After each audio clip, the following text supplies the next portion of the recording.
Boa noite, pessoal, sejam bem-vindos. Vamos começando aqui mais um estudo do Evangelho à luz do Espiritismo, nessa nossa terça-feira. Que bom, né? Podermos estar juntos novamente no dia de hoje. Então, para o nosso estudo do Evangelho, a nossa proposta é de conversar um pouquinho sobre o tema a felicidade atual e a felicidade futura. Não é exatamente uma novidade nos nossos estudos, né? A gente já vem falando disso em alguns momentos, mas eu acho que estudar o Evangelho é isso, né? É a gente retornar aos nossos estudos sempre, né? Refletir sobre como que está isso na nossa vida, para que a gente possa elaborar melhor tudo isso, né? E encontrar os nossos próprios caminhos de desenvolvimento, né? Então, para esse tema, a felicidade atual e a felicidade futura, nós vamos conversar bastante sobre o conteúdo que tem no estudo aprofundado da doutrina espírita, no livro 4, que é justamente sobre essa temática. Então, vamos trazer um pouquinho do que está escrito lá para nossa reflexão, né? E puxa, né, pessoal, a felicidade, não é? Que é o objetivo de todos nós.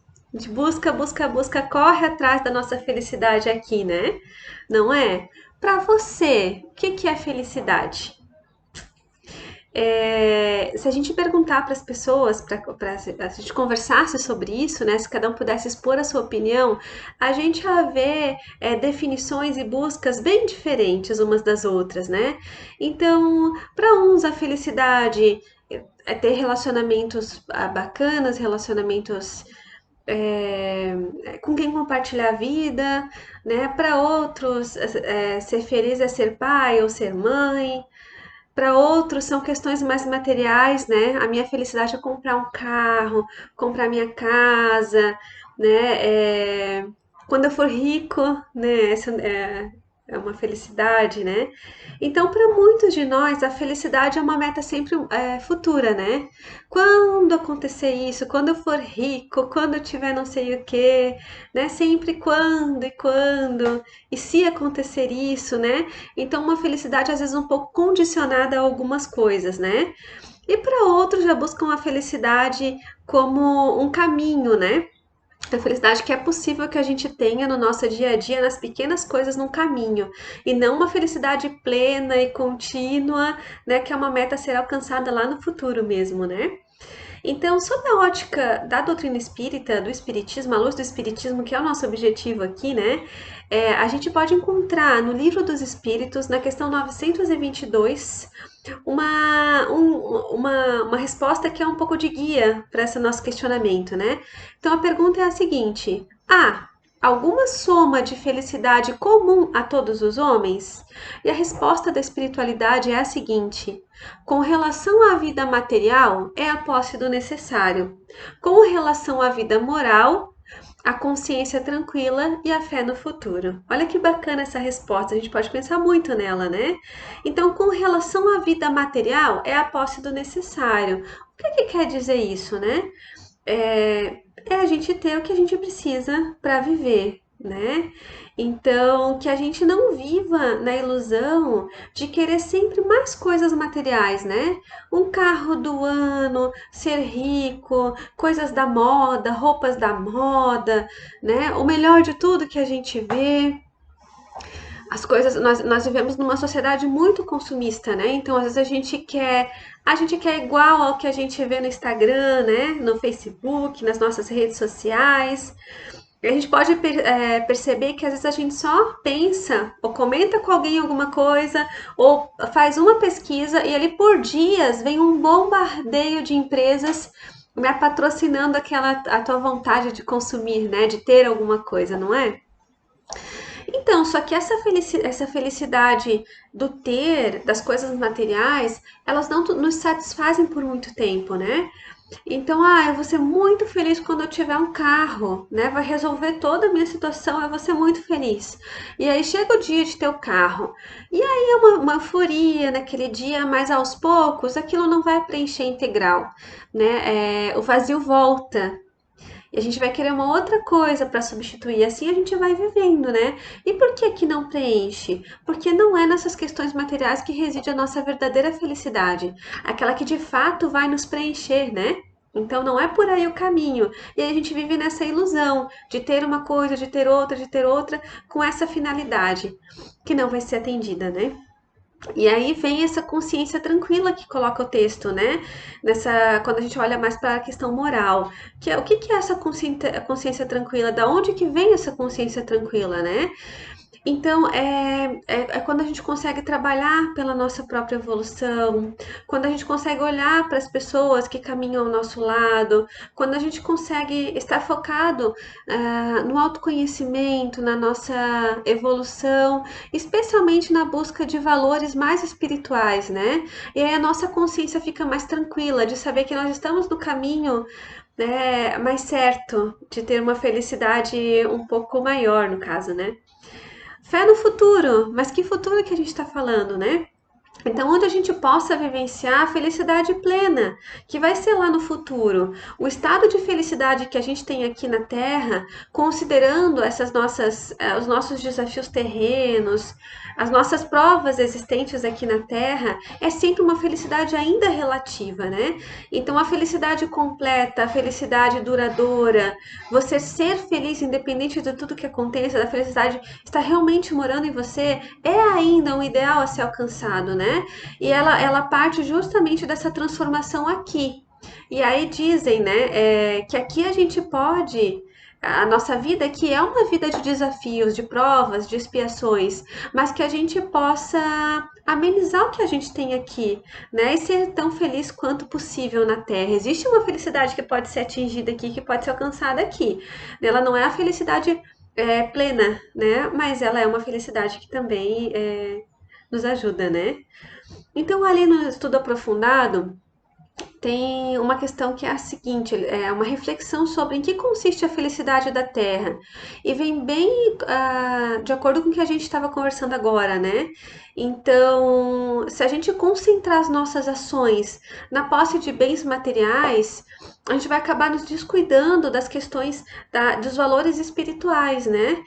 Então, esses bens que a gente tem aqui na Terra, eles devem ser considerados como meios, né? Mas não fins da felicidade, porque eles são inatingíveis como fins da felicidade, né? Mas são caminhos, né? São formas da gente conseguir chegar na felicidade, né?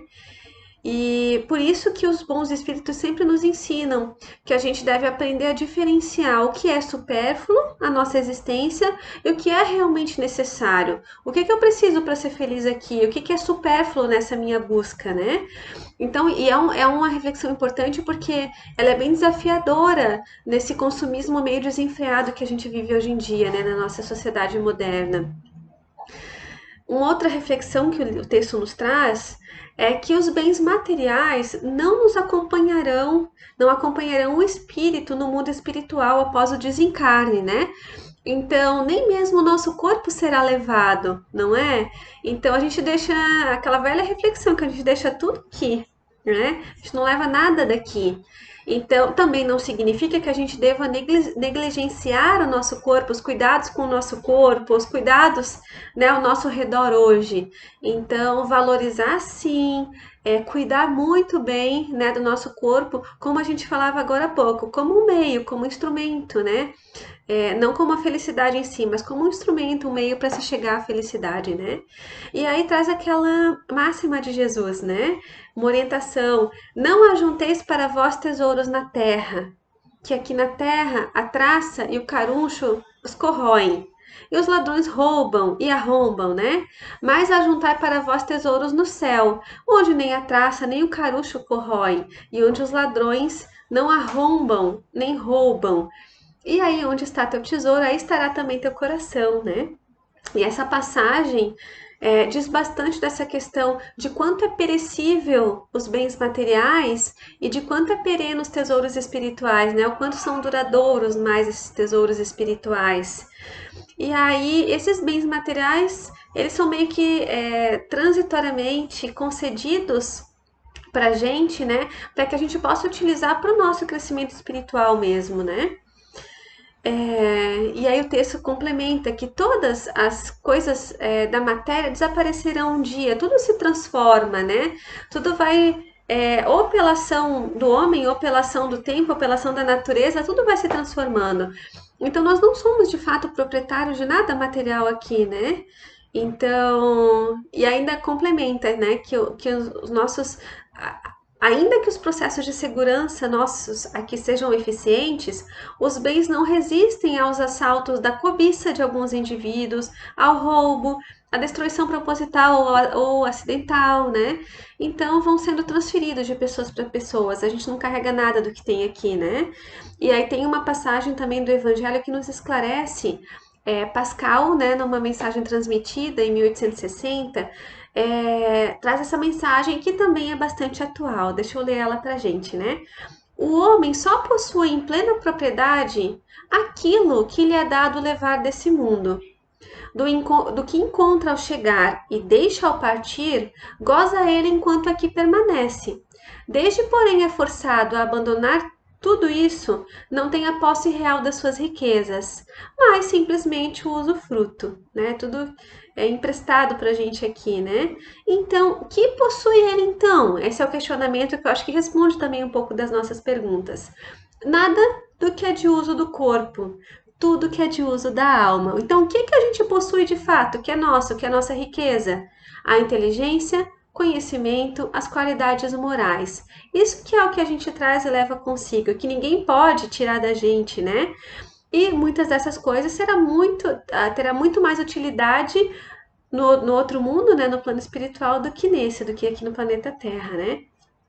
Então, depende dele ser mais rico a partir do que ao chegar, porque daquilo que tiver adquirido em bem resultará a sua posição futura, né? Aqui falando dos bens espirituais, com certeza, né? Então, a felicidade futura que a gente tanto almeja, ela depende muito das nossas ações realizadas aqui. Então, por isso que a gente tem que viver aqui, né, consciente das nossas ações, consciente de que tudo que a gente faz tem consequências na nossa vida futura, né? E da necessidade da gente adquirir bens imperecíveis, né? Esse tesouro que nos traz essa mensagem de Jesus, que é do conhecimento e da moral, né?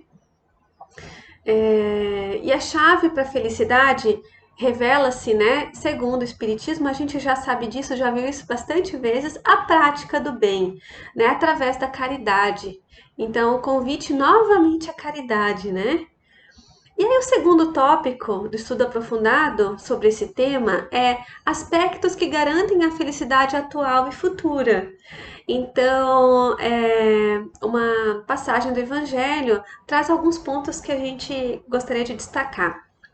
Tem no texto também, e eu trouxe alguns deles para a gente refletir aqui no nosso estudo de hoje. O amor aos bens terrenos é um dos mais fortes entraves ao vosso adiantamento moral e espiritual. Por quê, né? Porque a gente se apega à posse dos bens, de querer sempre mais, de querer sempre o melhor, né? E aí a gente acaba destruindo as nossas faculdades de amor, de amar, e acaba empregando isso às nossas coisas materiais, né? Então, a riqueza não proporciona essa felicidade total, né? Essa felicidade que a gente realmente busca. O segundo ponto, nada vos pertence na terra, nem mesmo o vosso próprio corpo. A morte vos despoja dele, como de todos os bens materiais. Sois depositários e não proprietários. Não vos restituir. E ele, né, Jesus nos empresta com a condição de que o supérfluo, pelo menos, se reverta em favor dos que não têm sequer o necessário.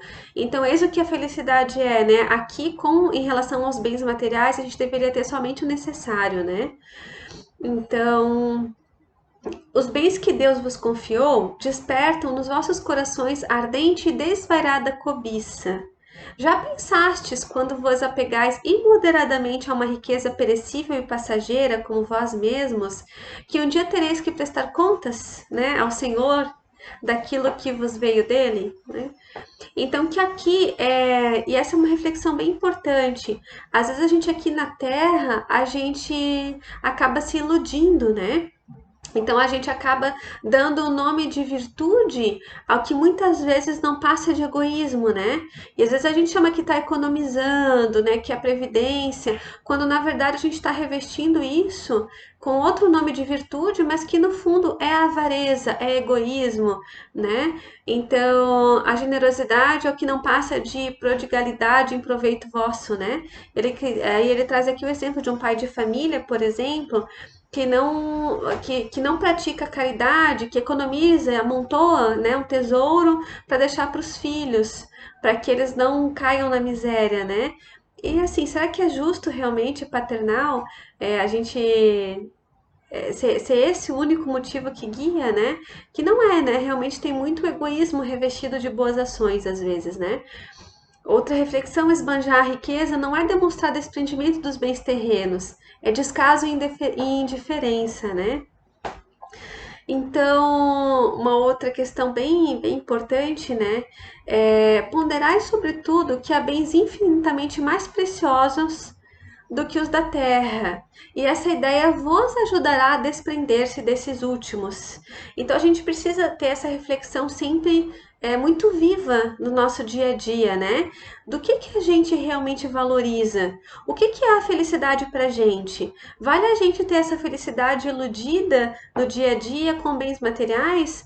Ou vale a gente focar em questões morais, espirituais, em desenvolvimento espiritual, né? Para que possa realmente né, ter essa felicidade mais plena, né, no futuro. Então, o pouco apreço que se liga a uma coisa torna menos sensível à sua perda. O homem que se apega aos bens terrenos é como uma criança que só vê o momento presente. O que dele se desprende é como o adulto que vê as coisas mais importantes por compreender, né, todas essas palavras de Jesus, né? E essa é uma analogia que eu acho bem bacana, né? A criança, sim, ela só vê o momento presente, para ela é aquilo que importa, mas o adulto ele vê um pouco além, né? Ele consegue discernir o que é mais importante. E a gente tem aqui a possibilidade de nos comportar, de nos valorizar como criança, só vendo aqui o momento presente, ou como adulto, né? Que deveríamos ser, vendo não só aqui, mas também toda a nossa vida futura, né? E o que é essa felicidade futura? Não é essa felicidade efêmera, essa felicidade, né, que a gente precisa fazer um esforço para sentir aqui na Terra, né? Que nos acompanha como se fosse uma montanha russa, né? Felicidade, depois, né? Momentos não tão felizes. A felicidade futura é uma felicidade contínua, uma felicidade que faz parte realmente do espírito, né? Então, não há esforço chegado a esse nível evolutivo, né, de sentir a felicidade o tempo todo, é sem esforço, faz parte da pessoa, né? Então, do espírito, e isso é bem importante, né? Isso nos esclarece bem. E aí é essa reflexão que fica. O que a gente vai focar? O que a gente vai nos doar? O que a gente vai priorizar aqui, né? A felicidade só aqui atual? Que tipo de felicidade aqui, né? Se é dos bens materiais que não nos preenchem, ou se é de uma felicidade relativa ao nosso processo aqui, né? Uma felicidade do que é condizente com a nossa realidade evolutiva, né? Sempre buscando essa felicidade, né, futura, que é muito mais plena do que a gente, acho que sequer pode imaginar, né? Então, por hoje é isso a nossa reflexão. A gente se encontra novamente nas próximas semanas. Um abraço a todos. Tchau, tchau.